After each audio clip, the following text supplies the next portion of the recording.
शोरगुल, विरोध प्रदर्शन, आरोप प्रत्यारोप और नेताओं के हल्ला बोल के बीच दिल्ली के तीनों नगर निगमों को एक करने वाला विधेयक संसद में पास हो गया है।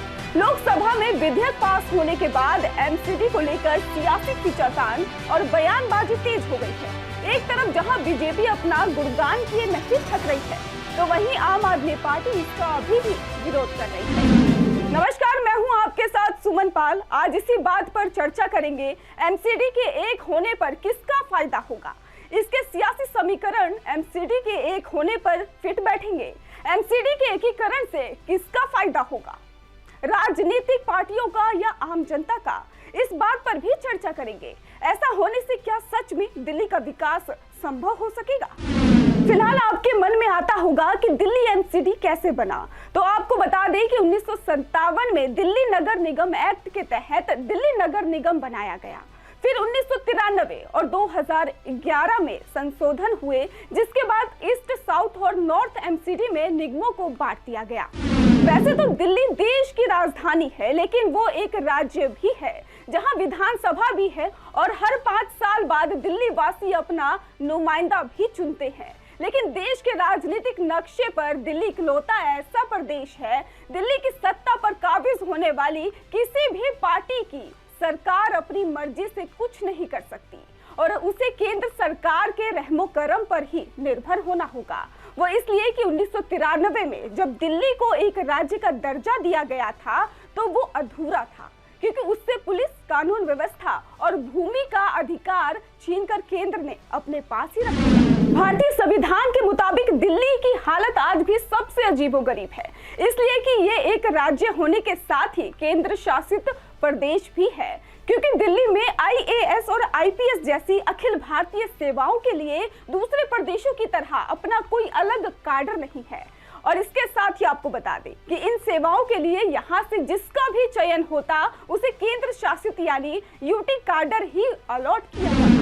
आपको इतिहास की ओर लिए चलते हैं। केंद्र में बैठी तत्कालीन प्रधानमंत्री सरकार जब संसद में दिल्ली को आधे अधूरे राज्य का दर्जा देने के बिल को ही पास कर रही थी, तब उसका सबसे ज्यादा विरोध बीजेपी ने ही किया था। लेकिन तब सरकार की तरफ से तर्क ये दिया गया था कि देश की राजधानी होने के नाते ऐसे संवेदनशील मसलों पर फैसला लेने का अधिकार दिल्ली में चुनी हुई सरकार को इसलिए नहीं दिया जा सकता क्योंकि इसके बेहद खतरनाक नतीजे देखने को मिल सकते हैं।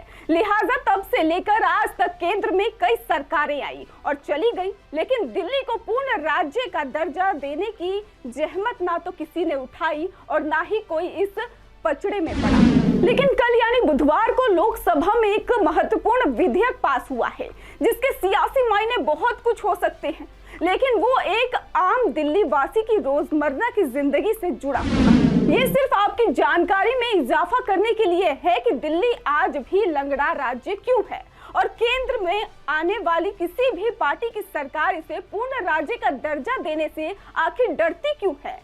सवाल आखिरकार आपसे ही करती हूँ, अपने प्रदेश के किसी नगर निगम में संशोधन करने के लिए कोई विधेयक वहां की सरकार अपनी विधानसभा में लाती है या फिर लोकसभा उसे पास करती है। इसलिए कहते हैं कि दिल वालों की दिल्ली न सिर्फ अनूठी अनोखी है, बल्कि वो सियासत की भी नई इबारतें लिखती जाती है। दिल्ली से जुड़े राजनीति के ऐसे ही एक नए अध्ययन की बुनियाद बुधवार को हमारी संसद ने रख दी। जो उम्मीद थी वही हुआ और लोकसभा में कल दिल्ली नगर निगम संशोधन बिल पारित हो गया। इसलिए बिल के जरिए दिल्ली में मौजूद 3 नगर निगमों को मिलाकर एक कर दिया जाएगा। संविधान के मुताबिक केंद्र सरकार को ऐसा विधेयक लाकर उसे संसद से पारित कराने का पूरा हक है। दिल्ली नगर निगम यानी एमसीडी में पिछले 15 साल से बीजेपी का राज है, यानी केंद्र में मोदी सरकार आने से 7 साल पहले से ही।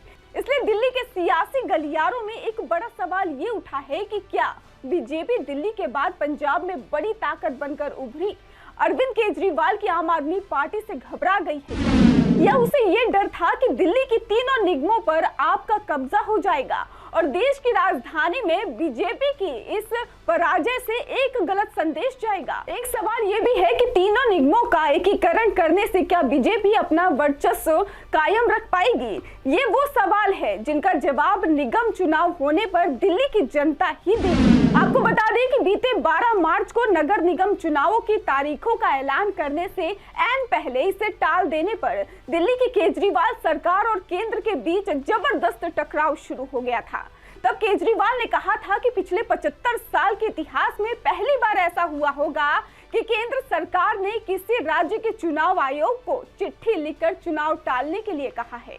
उन्होंने ये सवाल भी उठाया कि पिछले 8 साल से केंद्र में बीजेपी की सरकार है और अगर केंद्र को तीनों एमसीडी को एक करना था तो अभी तक क्यों नहीं किया? कल बीजेपी रहेगी नहीं रहेगी, आम आदमी पार्टी रहेगी नहीं रहेंगे, मोदी जी रहेंगे नहीं रहेंगे, केजरीवाल रहेगा नहीं रहेगा, ये जरूरी नहीं है।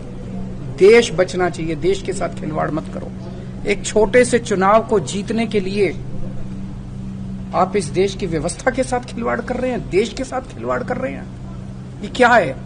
ये बिल्कुल मंजूर नहीं है। भारतीय जनता पार्टी कहती है हम दुनिया की सबसे बड़ी पार्टी हैं। अरे सबसे बड़ी पार्टी और दिल्ली की एक छोटी सी पार्टी से घबरा गए तुम? दिल्ली के एक छोटे से चुनाव से घबरा गए तुम? क्या हिम्मत है यार तुम्हारे अंदर?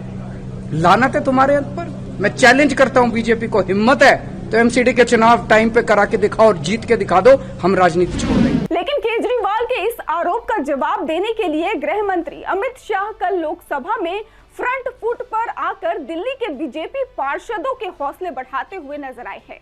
लोकसभा में इस बिल पर बहस के दौरान गृह मंत्री अमित शाह ने कहा, जो लोग ये कह रहे हैं कि बीजेपी हारने के डर से नगर निगम के चुनाव टाल रही है, वे खुद डरे हुए हैं। आगे आप खुद सुनिए अमित शाह ने क्या कहा। कि अगर किसी को डरना है तो किसको डरना है? ये 5 राज्यों के चुनाव का हवाला देकर कहते हैं कि परिणामों से भारतीय जनता पार्टी डर गई और आप पार्टी से डर गई। हम किससे डरे भाई? लेकिन बड़ा सवाल ये है कि तीनों निगमों के एक हो जाने के बाद दिल्ली वासियों को गंदगी, गड्ढे भरी सड़कों और हर स्तर पर ही पनपने भ्रष्टाचार से क्या छुटकारा मिल जाएगा? सवाल ये भी है कि क्या एमसीडी के एकीकरण से दिल्ली के विकास को पंख लगेंगे? सवाल ये भी जन्म ले रहा है कि क्या एमसीडी का एकीकरण भाजपा को दिल्ली में सीएम की कुर्सी दिला पाएगी? खैर ये सवाल है जिसके उत्तर को भविष्य में तलाशा जाएगा। आने वाला समय खुद इन सब सवालों का जवाब देगा। धन्यवाद।